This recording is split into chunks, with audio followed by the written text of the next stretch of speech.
Hi everybody, welcome back. I've seen so many people doing these 1/72nd scale airplane kits that I thought I'd try one, doing this Supermarine Spitfire here, and I'd like to dedicate this build to Frankie Day's models. I know there's a bunch of people out there doing appreciation builds for him. He's been going through a pretty tough time lately, so I've done a small airplane kit before, but this is my first World War II plane kit. So this is for the Frankie Day appreciation build as well. I found some reference pictures on the internet, and I'm using these pictures here to pick the colors for the pilot's uniform.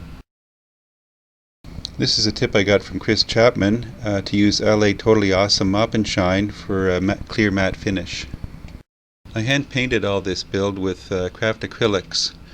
You'll notice that I primed the propeller with a sort of a rusty red. I was thinking it was a wooden propeller, but after looking at the pictures I realized it's just painted black, so I had to correct that.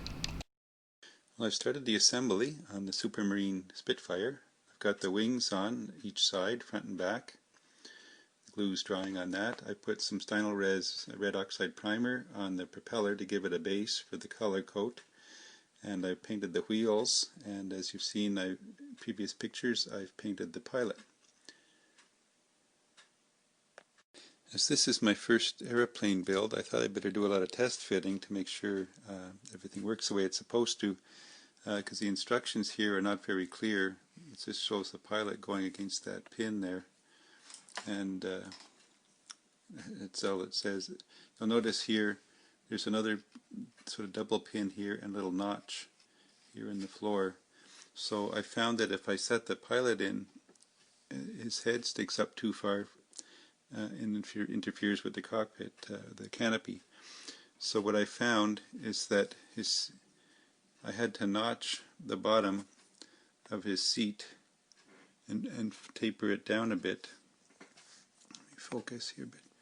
You see here I had to notch out the bottom of his seat to fit in this notch here, and the front of his seat I figure goes against this on the inside, against this, the outer ring, against this pin, and this back of the seat goes against that pin, and with a little filing off the top of the seat and the bottom of the seat, I can fit him in here with the canopy on.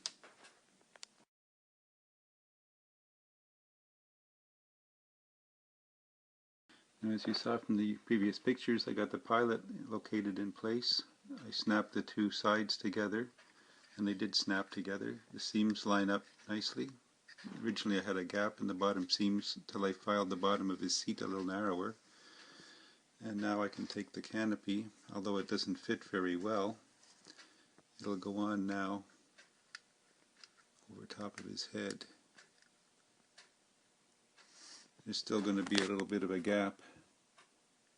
The back and the front doesn't fit that great, as you can see, but there's going to be some gaps, but it's okay.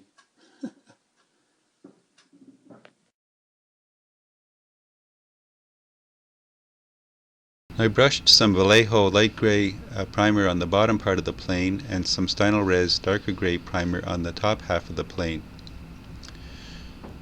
Then I freehand painted the darker green camo paint using craft acrylics. I mixed some olive green with a little bit of brown and just painted on the camo pattern.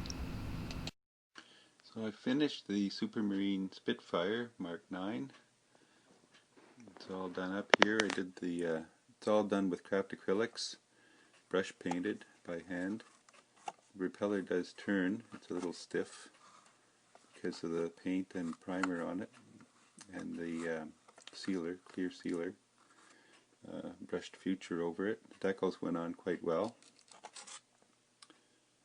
Tried to match the box art as best I could, just missing the lighter colored stripe on the back. I didn't want to attempt that one.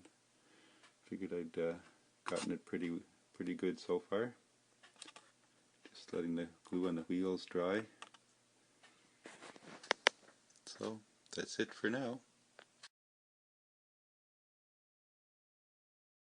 This was a fun little build, not too difficult, so I'll probably be doing a few more of these in the future. I do have one special build planned, but stay tuned.